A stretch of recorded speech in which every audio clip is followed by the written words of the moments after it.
और इसके बाद अब आगे चलेंगे, एक त्रासदी जो कि उत्तराखंड की है और उस पर जो राहत अभियान है, धराली की बात हो रही है, वो अब उसने गति पकड़ ली है। उस खबर को हम आपको दिखाते हैं, आपको बात करते हैं उसकी। उत्तरकाशी में बादल फटने की जो बड़ी घटना हुई थी, उसके बाद राहत और बचाव कार्य जो है वो युद्ध स्तर पर जारी है।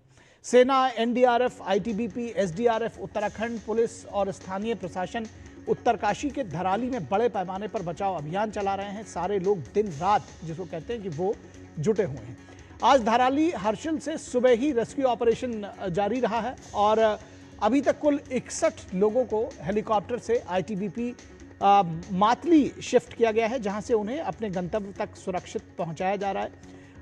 अब तक कुल 135 लोगों को सफलतापूर्वक रेस्क्यू किया गया है और ये जो संख्या है वो लगातार बढ़ती जा रही है। इसमें मैं आपको बता दूं कि उत्तराखंड के जो मुख्यमंत्री हैं पुष्कर सिंह धामी, वो खुद इस पूरे जो रेस्क्यू ऑपरेशन और रिलीफ ऑपरेशन चलाया जा रहा है उसकी मॉनिटरिंग कर रहे हैं, लगातार लीड फ्रॉम द फ्रंट। प्रधानमंत्री ने कल भी इस विषय में उनसे फ़ोन पर जानकारी ली थी और केंद्र सरकार की तरफ से हर संभव मदद का आश्वासन दिया था। तो रेस्क्यू और रिलीफ ऑपरेशन युद्ध स्तर पर चल रहे हैं और जो राजनीतिक नेतृत्व है, जिसको कहना चाहिए चीफ मिनिस्टर हो, प्राइम मिनिस्टर हो, वो इस पर लगातार नज़र बनाए हुए हैं। इससे और क्या अपडेट्स हैं, ये जो हमने आपको खबरें और आंकड़े दिए, ये कुछ पुराने भी हो सकते हैं, लेकिन हमारे साथ इस पूरे विषय पर बातचीत करने के लिए हमारे संवाददाता मौजूद हैं। लेकिन उससे पहले हम आपको बता दें कि जो रेस्क्यू रिलीफ ऑपरेशंस में लोग काम कर रहे हैं, जो जुड़े हुए हैं, उनकी बात कर लें। डीआईजी एनडीआरएफ के हैं गंभीर सिंह चौहान, उनका क्या कुछ कहना है इस पूरे विषय पर, आइए आपको सुनवाते हैं। पहले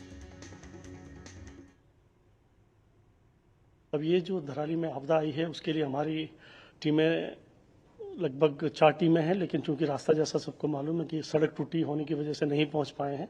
लेकिन कल जो हेलीकॉप्टर्स के माध्यम से 35 लोग पहुंच चुके हैं और अभी हमारे जो मॉर्निंग से आप देख रहे हैं हेलीकॉप्टर्स जाने शुरू हैं, उसमें हमारे लोगों की आवागमन शुरू हो गई है। साथ ही वहाँ पर जो कम्युनिकेशन का इशू था, आज सुबह ही हमारा जो एक QDA होता है उसने भी काम करना शुरू कर दिया। कुछ सैटेलाइट फ़ोन भी हमारे वहाँ पे काम कर रहे हैं, जो कि इस ऑपरेशन में एक बहुत बड़ी मददगार साबित होगी। बाकी वहाँ पर पूरा स्टेट एडमिनिस्ट्रेशन, आर्मी, ITBP और NDRF, SDRF सभी इवन स्थानीय लोग काफ़ी मिलकर इस आपदा का सामना करने में एक दूसरे की मदद कर रहे हैं। जी, तो इस आपदा का सामना करने में एक दूसरे की मदद कर रहे हैं और सबसे खास बात है कि सेना भी इसमें लगी हुई है। सेना की तरफ से लेफ्टिनेंट जनरल नवीन सचदेवा क्या कुछ कह रहे हैं, आइए उनको भी सुनते हैं।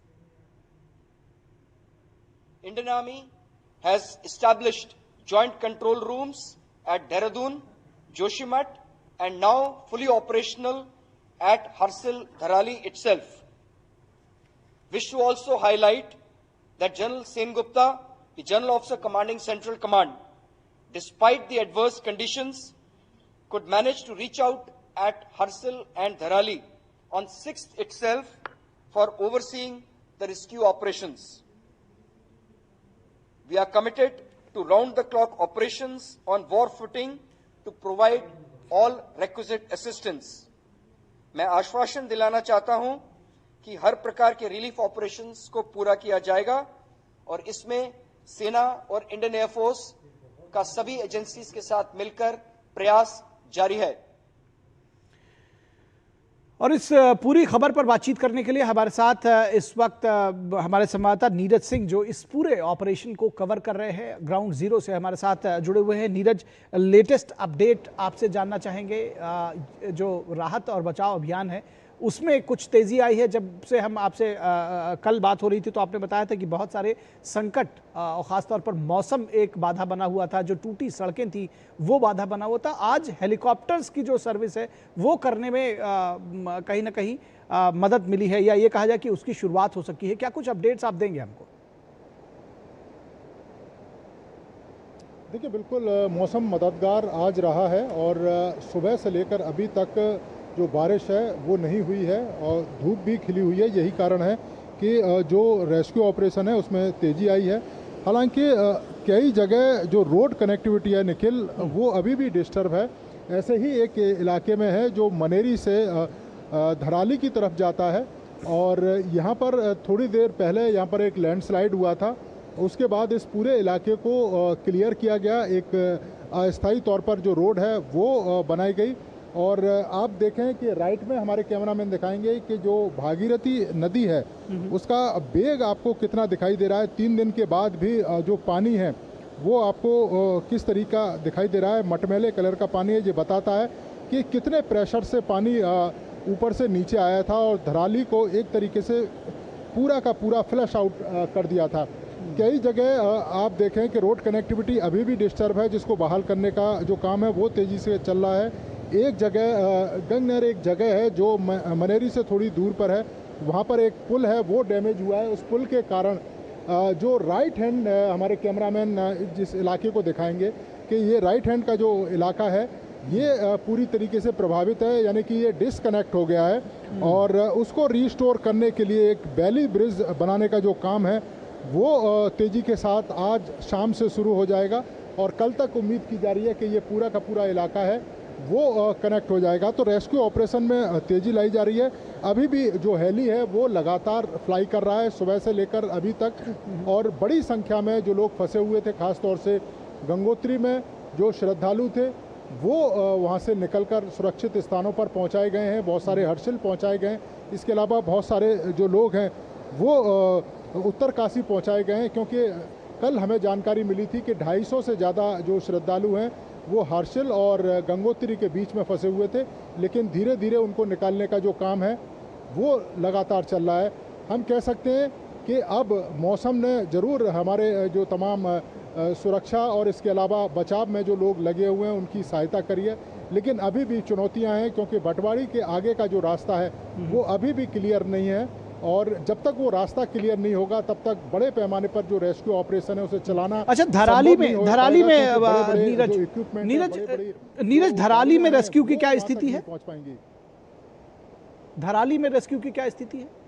देखिए, धराली की अगर बात करें तो रेस्क्यू हेली रेस्क्यू काफ़ी तेज़ी के साथ चल रहा है। वहाँ पर मेडिकल टीम मौजूद है। इसके अलावा सर्च अभियान वहाँ पर चलाया जा रहा है।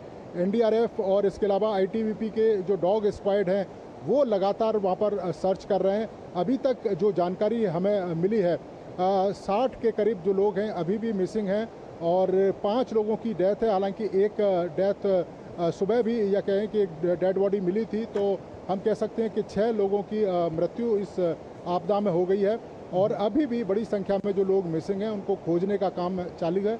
मुख्यमंत्री खुद धराली गए थे और वहाँ पर जो रेस्क्यू में लगे हुए जो लोग हैं उनको दिशा निर्देश दिया। इसके अलावा कई आईएएस ऑफिसरों की टीम वहाँ पर लगाई गई है।